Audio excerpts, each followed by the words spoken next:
Farg'ona viloyati hududlarini ijtimoiy-iqtisodiy rivojlantirish, kambag'allikni qisqartirish, aholi bandligini, turmush darajasini oshirish dasturlarining bajarilishini ko'rib chiqamiz. Mahsulot yetishtirish hajmining kamayishi nimada? Biz nima uchun dastur ijrosini ta'minlashda yangi ish o'rinlari yaratish masalasiga e'tibor qaratilmagan? O'tgan 8 yilda viloyatda jalb qilingan investitsiyalarning hajmi qariyb 3 karraga o'sgan. Yashirin iqtisodiyotni qisqartirish masalalarini ham ko'rib chiqamiz. Lekin tushgan puldan faqatgina 2,5 milliardi viloyat byudjetiga o'tkazilgan, mahalliy byudjetlarga hech narsa o'tkazilmagan. Qolgan mablag'ni undirish qanday bo'ladi, qanday taqsimlanadi?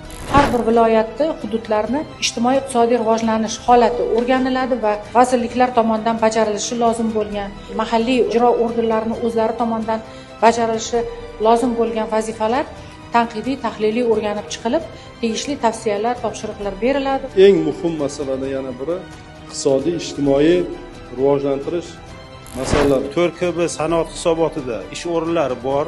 61 ta korxonada yana qo'shimcha 575 ta ish o'rni yaratilgan.